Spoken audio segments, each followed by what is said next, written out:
تقوا حسنا غړي لار شیرنا غړي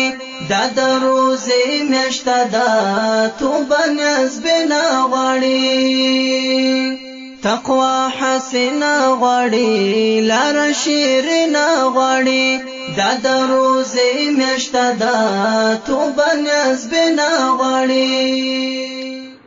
الحمد لأهله والصلاة على أهلها وبعد. د حمادیه ښوونیزو ګروپونو ټولو معززو قدرمندو ورونو، په د رمضان المبارک د میاشتې په مناسبت د روانو درسونو په لړ کې په ننني درس کې د روژې اړوند ځینې متفرقه مسائل تاسو ته عرض کوو. هیله ده در پایه واورئ. که چیرې د یو چا عذر وي، یاندې روژه خوړل ورته جایز وي، یا یو څوک مسافر دی، یا په کور کې ناروغ دی، یا ښځه حائضه یا نفاسه ده، نو د دې دپاره ادب دا دی چې خوراک په پټه باندې وکړي او کوشش وکړي چې عام خلک د دې خوراک او هغه دوا یا ضرورتونه چې دی پوره کوي د هغه د خلکو د سترګو څخه نهام وساتي. یو خو به خلک پر ده بدګمانه سي چې دغه فلان کس هغه دی روژه خوري، او دا عیب عام سي، خلک به دا فکر وکړي چې مسلمانان هم دومره ګناهګاره دي چې دا ستره بنا شاته کوي. په تدریج به بیا هغه فاسقان دلاوري وکړي. او دوهم دا چې دا خوراک کول خپله هغه روژاتي ته یو ډول زړه ولاړېدل او یو ډول ادبي تکلیف دی. نو لہذا مومن مسلمان ته پکار نه ده چې تهمت د خلکو پر ځان یوسي. مومن مسلمان ته پکار نه ده چې داسې عمل وکړي چې د فاسقانو د دلاوري یو 2% سبب جوړ شي. مومن مسلمان ته پکار نه ده چې د نورو مسلمانانو د خوراک ته زړه وسي، په دې وجه باندې هغو ته یو نوع ازار ورکړل سي. نو که خوراک هم کوي، خوراک ورته جایز وي، پکار دا ده چې نه یې د ماشومانو مخ ته وکړي، نه یې د لویانو مخ ته وکړي، په پټه خوراک وکړي. جامع الرموز جل اول صفحه 133. مسئله په ځینو منطقو کې خلک د پیشنمي دپاره ډول وي، د دې دپاره چې هغه بیده خلک راویښ سي، یا په ځینو منطقو کې په لسپیکرونو کې صلاتونه وایي یا نعتونه وایي. دغه ویل او دغه ډول وهل په دې اړه باندې مسله داسې ده چې ډول وهل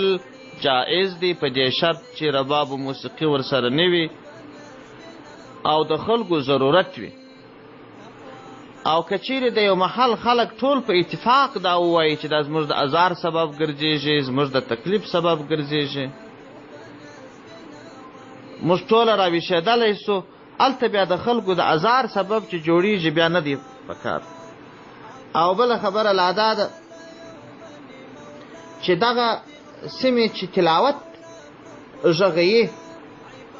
او د خلکو د راویښولو لپاره، دا هم یو ډول بیا ادبي ده، ځکه قرآن عظیم شان د دې وسیله جوړول چې خلک په راویښ سي یا خلک په خبر سي،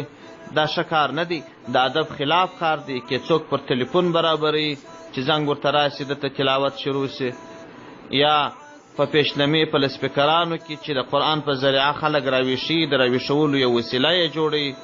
د قرآن شان ډېر لوړ دی. او که نعتونه و ترانې ور اچي چې د خلکو د ازار سبب نه ګرځېږي او د خلکو ورته ضرورت وي، به قدر ضرورت جایز دی. د ډول اړونده چې څومره جایز دی، رد موتار په 5 جلد صفحه 305 کې جزیه لیکلې ده، کتاب الحظر والاباحه. توبه نسب روزي مشته ده توبه نسب نه غواړي تقوا حسنا غړي لار شیرنا غړي دا د روزي میاشت ده توبه نیاز مسأله کچيري یو سړی کله یو سړی روژه وه او بل سړی یو شی وغورځاوی هغه رالی د ده په خوله کې وموښتی د ده څه تیر سو روژه یې ماته ده قضا ورباندې ستا کفاره نسته ورباندې همدا ډول که څوک غسل کوي اوبه ځینې تېرې سي قضا ورباندې ستا کفاره ورباندې نسته په دې شرط چې روژه یې په یاد وي دغه مسله را نقل کړې د بدائع او صنایع جلد ام صفحه 144 او کچیرې یو لیونی د رمضان المبارک په ټوله میاشت کې سم نسو جوړ نسو مخکې سم و د رمضان میاشت راله د رمضان د میاشت راتګ مخکې لا لیونی دی ټوله میاشت لیونی دی پر دغه سړي باندې نه د قضا او کفاره خو نسته فدیه هم د دې ټولې میاشتې نه پر ده سته پر دې لیوني او نه پر هغه وارثانو باندې سته دا مسله را نقل کړې ده په دغه حواله باندې بدائع او صنایع جلد ام صفحه 144 مسأله کچیرې یو څوک نیت یې ایر سي خو پیشلمی یې کړي دغه پیشلمی دا خپله د نیت پر ځای باندې دریږي یعنې دا چې د بل پیشلمي ضرورت نست د بل نیت ضرورت نسته که څه نیت په خوله باندې کول دا مستحب کار دی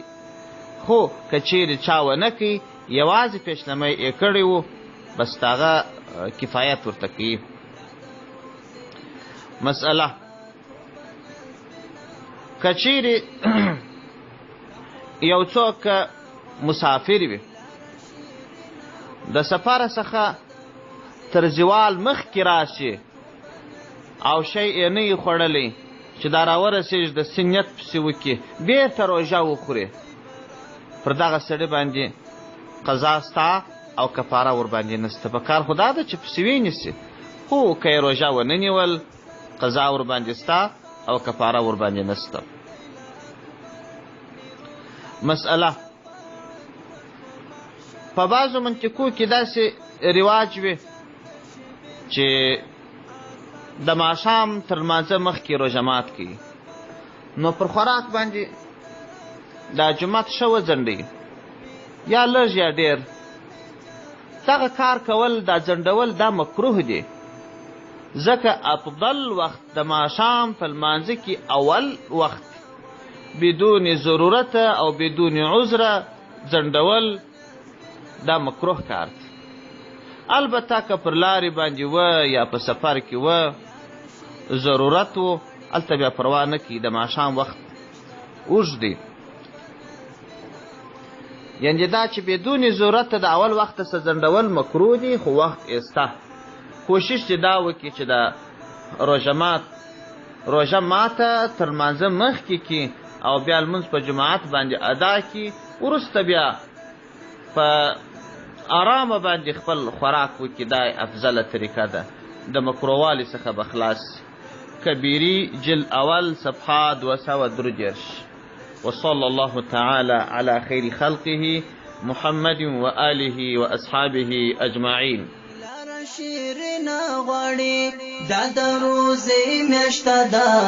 توبه نیاز بنا غړي